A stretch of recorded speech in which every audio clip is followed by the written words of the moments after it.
പ്രിയപ്പെട്ട സുഹൃത്തുക്കളെ, ഏതാനും ദിവസങ്ങളായി കേരളത്തിൽ നമ്മൾ ചർച്ച ചെയ്തുകൊണ്ടിരിക്കുന്ന ഏറ്റവും പ്രധാനപ്പെട്ട വിഷയമാണല്ലോ ദേശീയപാത 66 ഉണ്ടായിട്ടുള്ള വിള്ളൽ.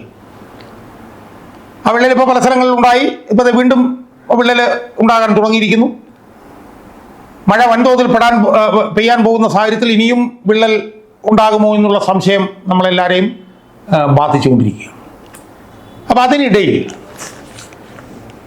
ഈ കഴിഞ്ഞ 23-ാം തീയതി ഈ ദേശീയപാതയുടെ വിള്ളലുമായി ബന്ധപ്പെട്ടിട്ടുള്ള ഈ വിഷയം ബഹുമാനപ്പെട്ട കേരള ഹൈക്കോടതിയുടെ പരിഗണനയ്ക്ക് വന്നു. അത് ജസ്റ്റിസ് ദേവൻ രാമചന്ദ്രൻ എന്ന് പറയുന്ന ന്യായാധിപന്റെ പരിഗണനയ്ക്കാണ് ആ കേസ് വന്നത്. അപ്പോൾ അത് സംബന്ധിച്ച് മലയാള മനോരമയിൽ വന്ന പ്രധാനപ്പെട്ട വാർത്ത ഇതായിരുന്നു. മലയാള മനോരമ പത്രം എൻ്റെ കയ്യിലുണ്ട്. അതിൽ പറയുന്നത് ദേശീയപാത തകർച്ച അതീവ ഗുരുതരം എന്ന് ഹൈക്കോടതി. തലവാചകം തന്നെ ഇനി ഈ പണി പറ്റില്ല എന്നാണ് തലവാചകം. അതിൽ പരിഹാര നടപടിയെങ്കിലും ശാസ്ത്രീയമായി വേണം. അതിൽ പറയുന്ന കേരളത്തിൻ്റെ ദേശീയപാതയുടെ തകർച്ച അതീവ ഗുരുതര വിഷയമാണെന്നും പരിഹാര നടപടിയെങ്കിലും ശാസ്ത്രീയമായി ചെയ്യുമെന്ന് പ്രതീക്ഷിക്കുകയാണെന്നും ഹൈക്കോടതി. വീഴ്ച പറ്റിയെന്ന് സംബന്ധിച്ച ദേശീയപാത അതോറിറ്റി വിദഗ്ധർ ഉൾപ്പെട്ട ഉന്നത സമിതി പരിശോധിക്കുകയാണെന്നും ഘടനാപരമായിട്ടുള്ള മാറ്റങ്ങൾ വേണ്ടി വരുമെന്നും അറിയിച്ചു. മലപ്പുറം കൂരിയാട്ട് ഉൾപ്പെടെ നിർമ്മാണ ഘട്ടത്തിൽ തന്നെ പാത ഇടിഞ്ഞു വീണ പശ്ചാത്തലത്തിലാണ് ജസ്റ്റിസ് ദേവൻ രാമചന്ദ്രൻ വിഷയം ഉന്നയിച്ചത്. ഇവിടെ അദ്ദേഹത്തിന് ചോദിച്ചൊരു ചോദ്യവും കൂടി ഇവിടെ കൊടുത്തിട്ടുണ്ട്. യാത്രാ ദുരിതം സഹിച്ച് 2-3 വർഷം ജനം ക്ഷമയോടെ കാത്തു. അവരെ കടുത്ത ആശങ്കയിലാക്കുന്ന കാര്യങ്ങളാണിത്. ജനങ്ങളുടെ ശബ്ദമാണ് ഇവിടെ ഉയർത്തുന്നത് എന്ന് അദ്ദേഹം പറയുന്നു. വിശദമായി പഠിച്ച് റിപ്പോർട്ട് നൽകാൻ ദേശീയപാത അതോറിറ്റി 10 ദിവസം തേടിയെങ്കിലും വ്യാഴാഴ്ച ഇടക്കാല റിപ്പോർട്ട് നൽകണമെന്ന് കോടതി പറഞ്ഞു. അപ്പം ഇതാണ് വിഷയം. ഹൈക്കോടതിയിൽ ഈ വിഷയം വന്നപ്പോൾ ഹൈക്കോടതി രൂക്ഷമായി പ്രതികരിച്ചു എന്നൊക്കെയാണ് ഈ വാർത്തയിലുള്ളത്. ആ പ്രതികരണം നടത്തിയത് ഹൈക്കോടതി ന്യായാധിപനായിട്ടുള്ള ജസ്റ്റിസ് ദേവൻ രാമചന്ദ്രനാണ്. സുഹൃത്തുക്കളെ, എനിക്ക് ജസ്റ്റിസ് ദേവൻ രാമചന്ദ്രനോട് ഇതുമായി ബന്ധപ്പെട്ട് ചില കാര്യങ്ങൾ ഒരു പൊതുപ്രവർത്തകൻ എന്നുള്ള നിലയിലും ഒരു പരിസ്ഥിതി പ്രവർത്തകൻ എന്നുള്ള നിലയിലും ചോദിക്കാനുണ്ട്. അങ്ങനെ ചോദിക്കുമ്പോൾ ആദ്യമായി ദേവൻ രാമചന്ദ്രൻ എന്ന് പറയുന്ന ന്യായാധിപനെ കുറിച്ച് കുറച്ച് കാര്യങ്ങൾ എനിക്ക് ആദ്യം പറയാനുണ്ട്. അദ്ദേഹം കേരള ഹൈക്കോടതിയിൽ ഇരുന്നു കൊണ്ട് വളരെ പുരോഗമനപരമായിട്ടുള്ള പല വിധിന്യായങ്ങൾക്കും നേതൃത്വം കൊടുത്തിട്ടുള്ള ആളാണ് എന്നത് ഞാൻ ഇതിനു മുമ്പ് പലതവണ പറഞ്ഞിട്ടുണ്ട്. ദേവൻ രാമചന്ദ്രൻ എന്ന് പറയുന്ന ന്യായാധിപൻ്റെ ഒട്ടേറെ വിധിന്യായങ്ങളെ പുകഴ്ത്തിക്കൊണ്ട് ഞാൻ വീഡിയോ ചെയ്തിട്ടുണ്ട്.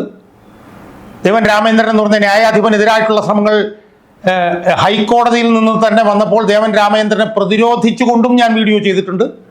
അപ്പോൾ എനിക്ക് ആദ്യമായി ദേവൻ രാമചന്ദ്രൻ എന്ന ന്യായാധിപനോട് പറയാനുള്ളത്, അല്ലെങ്കിൽ അദ്ദേഹത്തെക്കുറിച്ച് പറയാനുള്ളത്, അദ്ദേഹം ചെയ്തിട്ടുള്ള ഒരുപാട് പുരോഗമനപരമായിട്ടുള്ള അനീതികൾക്കെതിരായിട്ടുള്ള ഒരുപാട് വിധിന്യായങ്ങളെ ഒരു പൊതുപ്രവർത്തകൻ എന്നുള്ള നിലയിൽ അകമഴിഞ്ഞ് പിന്തുണച്ചിട്ടുള്ള ആളാണ് ഞാൻ എന്നുള്ളതാണ്. എന്നാൽ ഇപ്പോൾ ഞാൻ ചെയ്യാൻ ഉദ്ദേശിക്കുന്നത് എനിക്ക് ദേവൻ രാമചന്ദ്രൻ എന്ന് പറഞ്ഞ ന്യായാധിപനോട് ചോദിക്കാനുള്ള ചില ചോദ്യങ്ങൾ ആണ്. ആ ചോദ്യങ്ങൾ ഞാൻ ദേവൻ രാമചന്ദ്രൻ എന്ന ന്യായാധിപനോട് ചോദിക്കുമ്പോൾ ആ ചോദ്യത്തിൻ്റെ മുഴുവൻ മറുഭാഗത്ത് ആദ്യാവസാനം നിൽക്കുന്നത് ദേവൻ രാമചന്ദ്രൻ എന്ന് പറഞ്ഞ ന്യായാധിപൻ ആയിരിക്കണം എന്ന് ഞാൻ ഉദ്ദേശിക്കുന്നില്ല. ഞാൻ ദേവൻ രാമചന്ദ്രൻ എന്ന ന്യായാധിപനോട് ചോദിക്കാൻ ഉദ്ദേശിക്കുന്ന ചോദ്യങ്ങൾ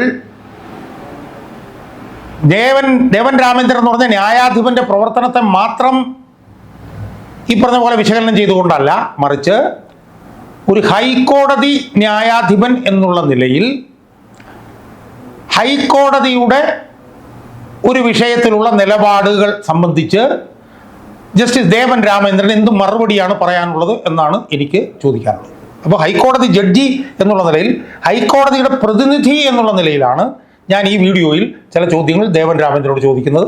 അല്ലാതെ ദേവൻ രാമചന്ദ്രൻ എന്ന് പറയുന്ന ജഡ്ജിയുടെ ന്യായാധിപൻ്റെ പെർഫോമൻസുമായിട്ട് ബന്ധപ്പെട്ടിട്ടുള്ള, അത് ആദ്യം ഒന്ന് ക്വാളിഫൈ ചെയ്യാൻ ഞാൻ ആഗ്രഹിക്കുന്നു. സുഹൃത്തുക്കളെ, എനിക്ക് ഹൈക്കോടതിക്ക് വേണ്ടി ഹൈക്കോടതി ജഡ്ജിയായ ദേവൻ രാമചന്ദ്രനോട് എനിക്ക് വളരെ വ്യസനത്തോടുകൂടി പറയാനുള്ള ഒരു കാര്യം, കേരളത്തിലെ പരിസ്ഥിതി തകർച്ചയ്ക്കും കേരളത്തിൽ ഇതുപോലുണ്ടാകുന്ന പല ദുരന്തങ്ങൾക്കും കേരളത്തിലെ ഹൈക്കോടതിയും കാരണഭൂതമായിട്ടുണ്ട് ആണ് എനിക്ക് ആദ്യമായി പറയാനുള്ളത്. പരിസ്ഥിതി ലോലമായിട്ടുള്ള ഒരു സംസ്ഥാനമാണ് കേരളം എന്നുള്ള കാര്യത്തിൽ യാതൊരു തർക്കവുമില്ല. ഈ കേരളത്തിലെ പരിസ്ഥിതിയുമായി ബന്ധപ്പെട്ട് ഏതു പ്രശ്നങ്ങളിലാണ് ബഹുമാനപ്പെട്ട കേരള ഹൈക്കോടതി ഒരു തീർപ്പ് കൽപ്പിച്ചിട്ടുള്ളത് എന്ന് എനിക്ക് ദേവൻ രാമേന്ദ്രനോട് ഹൈക്കോടതി ന്യായാധിപൻ എന്നുള്ള നിലയിൽ എനിക്ക് ചോദിക്കാനുണ്ട്. അത് കഴിഞ്ഞൊരു 10-15 വർഷക്കാലത്തെ കാര്യമാണ് ചോദിക്കുന്നത്. അതിന് മുമ്പ് ഹൈക്കോടതിയിൽ നിന്നൊക്കെ വിപ്ലവകരമായ വിധികളൊക്കെ വന്നിട്ടുണ്ട്. വനം കൊള്ളയ്ക്കെതിരെ വിധി വന്നിട്ടുണ്ട്. മുച്ചിക്കുണ്ട് വനം കൊള്ള എന്നൊക്കെ പറഞ്ഞിട്ട് അതിനെതിരെയൊക്കെ വിധി വന്നിട്ടുണ്ട്. പല മരം കൊള്ളകൾക്കെതിരെയും ഒക്കെ 10-20 വർഷങ്ങൾക്കൊക്കെ മുമ്പ് വിധി വന്നിട്ടുണ്ട്.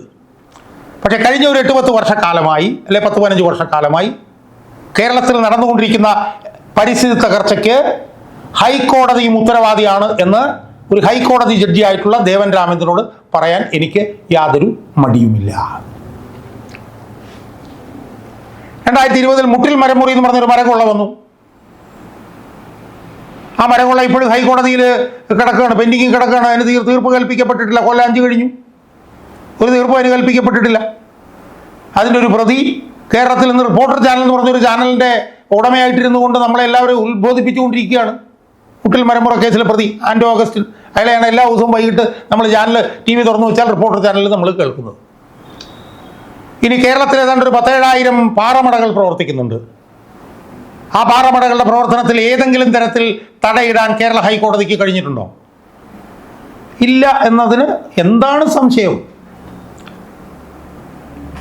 പാറമടകളുമായി ബന്ധപ്പെട്ടുകൊണ്ട് അതിൻ്റെ ദൂരപരിധി 200 മീറ്റർ എന്ന് പറഞ്ഞൊരു ചരിത്ര പ്രധാനമായിട്ടുള്ള വിധി വന്നു.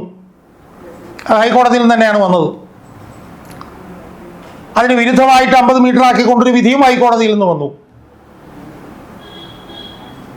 അപ്പം അത് ചോദ്യം ചെയ്തുകൊണ്ടുള്ള ഒരു കേസ് നാഷണൽ ഗ്രീൻ ട്രിബ്യൂണൽ 2019 മുതൽ കിടക്കുകയാണ്. 2025 അതിനകത്ത് തീരുമാനമായിട്ടില്ല. അതിനിടയിൽ പാറമടകൾ ആയിരക്കണക്കിന് അനധികൃത പാറമടകൾ, ആയിരക്കണക്കിന് ടൺ പാറകൾ പൊട്ടിച്ചുകൊണ്ട് കേരളത്തിൽ പ്രവർത്തിച്ചുകൊണ്ടിരിക്കുകയാണ്. ഹൈക്കോടതിക്ക് എന്തെങ്കിലും ചെയ്യാൻ കഴിഞ്ഞിട്ടുണ്ടോ? എന്തെങ്കിലും? ഇനി ഹൈക്കോടതിയിലേക്ക് പാറമടകളുമായി ബന്ധപ്പെട്ട ആരെങ്കിലും കേസുമായിട്ട് ചെന്നാൽ ഹൈക്കോടതി ന്യായാധിപന്മാരുടനെ വടിയെടുക്കും. വടിയെടുത്തിട്ട് പറയും വികസനം തടയരുത്, വികസനമാണ് പ്രധാനം. ഹൈക്കോടതി ജഡ്ജിമാർക്ക് വികസനമാണ് പ്രധാനം, ആയിക്കോട്ടെ. പക്ഷെ പാറമടകൾക്ക് തടയിടാൻ ഹൈക്കോടതിയിൽ ഏതെങ്കിലും ജഡ്ജിക്ക് കഴിഞ്ഞിട്ടുണ്ടോ? ഞാൻ ഹൈക്കോടതിയുടെ പ്രതിനിധി എന്നുള്ള നിലയിലാണ് ഞാൻ ദേവൻ രാമേന്ദ്രനോട് ഞാൻ ചോദിക്കുന്നത്. നിർബാധം കേരളത്തിൽ പാറമടകൾ പ്രവർത്തിച്ചു 6,000-7,000 എണ്ണം ഉണ്ടെന്നാണ് പറയുന്നത്. 1-2,000 എണ്ണേ ഉള്ളൂ നിയമപരമായി പ്രവർത്തി, ബാക്കിയെല്ലാം അനധികൃതമാണ്. തടയാൻ ഹൈക്കോടതിക്ക് കഴിഞ്ഞിട്ടുണ്ടോ? ഇനി വേറൊരു വിഷയം ചോദിക്കട്ടെ. ഇടുക്കി ജില്ലയിൽ അനധികൃതമായി അതിഭീകരമായി നടക്കുന്ന ഭൂമി കയ്യേറ്റം, CPM-ന്റെ ഒക്കെ നേതൃത്വത്തിൽ, MM മണിയുടെയൊക്കെ നേതൃത്വത്തിൽ നടക്കുന്ന ഭൂമി കയ്യേറ്റം, അതിലൊരു രോമത്തെ തൊടാൻ കേരള ഹൈക്കോടതിക്ക് കഴിഞ്ഞിട്ടുണ്ടോ? ഇടയ്ക്കിടയ്ക്ക് ചില ഗ്വാഗ്വാവിളികളൊക്കെ നടത്തിയിട്ട് ഹൈക്കോടതി ജഡ്ജിമാർ അവിടെ നിന്ന് പോകും. മൂന്നാറിലുള്ള മുഴുവൻ കയ്യേറ്റങ്ങളും അനധികൃത നിർബാധം തുടരുകയല്ലേ? ഞാൻ ജസ്റ്റിസ് ദേവൻ രാമേന്ദ്രനോട് ഹൈക്കോടതിക്ക് വേണ്ടി ചോദിക്കുകയാണ്, ഹൈക്കോടതി ജഡ്ജി എന്നുള്ള നിലയിൽ ഞാൻ ചോദിക്കുകയാണ്. ആ അനധികൃത കയ്യേറ്റങ്ങളിൽ തൊടാൻ കഴിഞ്ഞിട്ടുണ്ടോ കേരള ഹൈക്കോടതിക്ക്? മൂന്നാറിലെ, ഇടുക്കിയിലെ ഇല്ല.